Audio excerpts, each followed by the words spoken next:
Nós vamos conversar agora aqui no Jornal Gente da Rádio Bandeirantes com o presidente da Câmara Brasileira da Indústria da Construção, José Carlos Martins, está ao vivo conosco para falar mais sobre a expectativa para essa votação importante hoje do Congresso Nacional a respeito da desoneração da folha de pagamento. Senhor José Carlos Martins, tem números aí que nós podemos passar aqui para os nossos ouvintes, alguma estimativa, né, de qual pode ser o prejuízo caso, né, o veto do presidente da República seja mantido e nós não tenhamos a derrubada desse veto hoje pelo Congresso Nacional? Bom dia para o senhor. Bom dia, Pedro. Bom dia a todos os ouvintes aqui da Rádio Band. É o seguinte, eu falo como construção civil, e como construção civil, esse ano foi um bom ano. Esse ano, por incrível que possa parecer, a gente contratou mais do que nos últimos anos todos. Nós estamos aí com 100 e tantos mil novos postos de trabalho. O que acontece? Uma obra eu contrato hoje, eu vendo um imóvel, alguma coisa assim, e eu tenho que me programar ao longo do tempo, porque eu vou entregar daqui 2 anos. A forma como está hoje, eu pago a previdência sobre o faturamento, não sobre a folha de pagamento. A partir de 1º de janeiro, se isso regredir, eu terei que pagar sobre a folha. Então, o custo da mão de obra tornar-se-á maior. E aí, eu vou ter que segurar os meus custos e posso ter problema de ter que não contratar, de dispensar gente. Nós não temos uma estimativa exata da quantidade de empregos, porque quando foi feita essa medida lá atrás, infelizmente, ela foi muito confusa, muito difícil, ela é toda complicada de se fazer essa análise.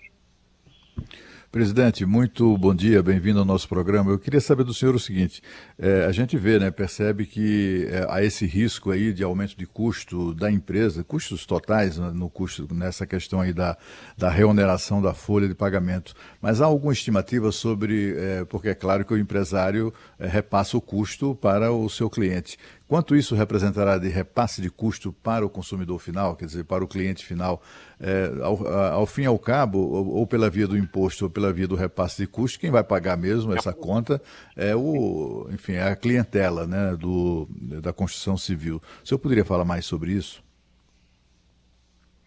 Deixa eu te falar, Cláudio, mais ou menos a folha de pagamento, a folha, não os encargos sociais ao todo, é em torno de 30%. Do valor final, por exemplo, na compra do imóvel, que as pessoas têm mais.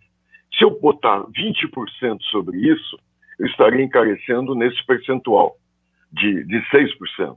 Hoje eu pago 2% sobre o faturamento.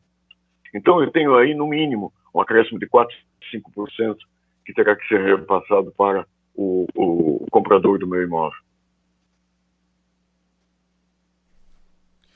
Presidente, qual que é a expectativa que o setor tem, né, para justamente a sessão de hoje do Congresso Nacional, há conversas aí com parlamentares, o clima é de otimismo nesse momento no setor da construção civil?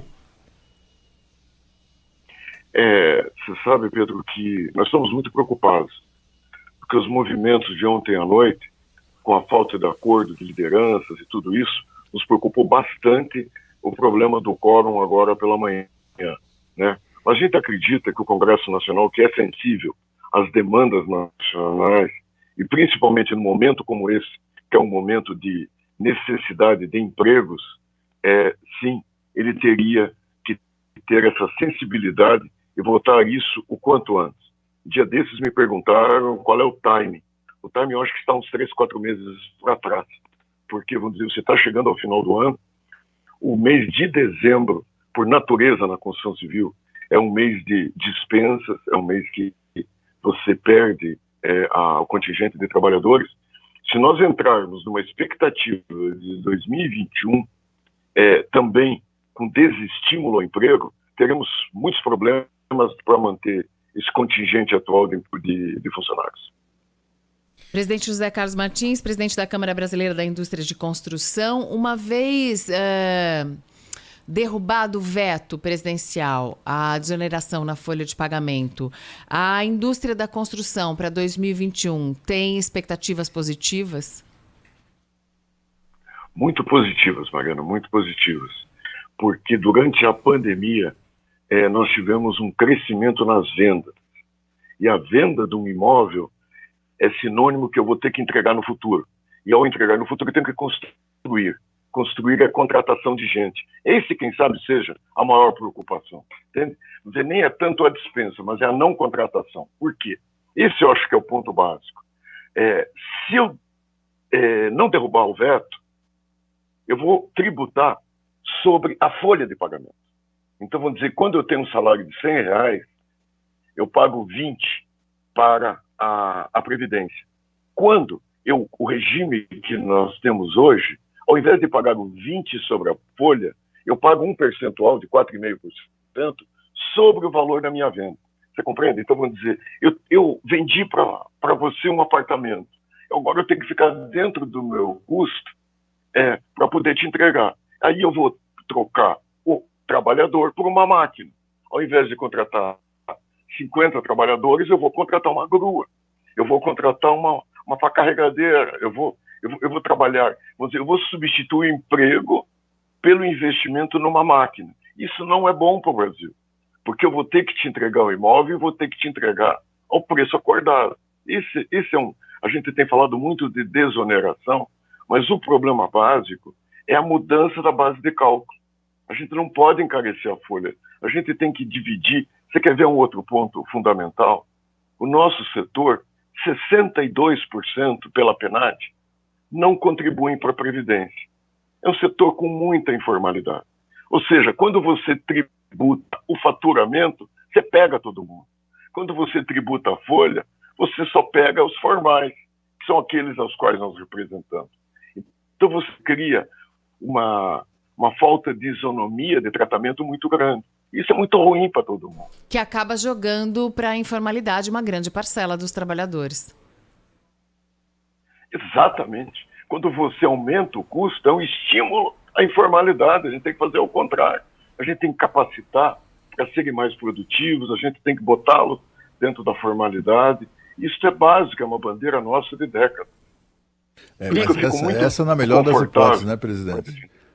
Essa na melhor das hipóteses, sim, porque sim. A tendência, assim, o desemprego representa para o Estado um custo, né, um custo importante, sem contar que o dinheiro deixando de circular, o dinheiro do salário deixando de circular, não há consumo, também há uma queda na arrecadação de impostos, né, para o governo e tal. Então o custo do Estado acaba virando uma coisa tão importante quanto a renúncia fiscal da qual eles se queixam. Cláudio, nós somos mais ou menos 6% das vagas de trabalho, diretamente, eu falo só diretamente, não indiretamente. Diretamente nós somos mais ou menos 6%. No entanto, quando você olha o seguro-desemprego, nós não fomos nem 2% do que foi concedido nesse período.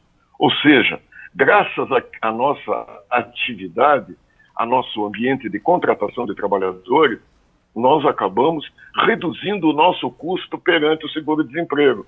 Isso é um outro ponto que você tocou, fundamental. A gente tem que entender que a conta não é a mera burocracia, né?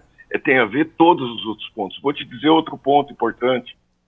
Quando eu contrato um trabalhador, ele movimenta a economia. Porque ele vai lá, compra uma roupa, ele vai na mercearia, ele vai no supermercado, ele movimenta toda a economia. Quando eu contrato uma máquina, eu gasto óleo diesel. Você compreende? Então, eu acho que isso é um ponto também que a gente tem que analisar como sociedade brasileira. Queria agradecer ao presidente da Câmara Brasileira da Indústria da Construção Civil, José Carlos Martins, ao vivo conosco aqui na Rádio Bandeirantes, falando sobre essa votação de hoje no Congresso Nacional, com a expectativa de queda do veto do presidente da República à desoneração da folha de pagamentos. Presidente, obrigada. Até a próxima. Obrigado. Bom dia a todos.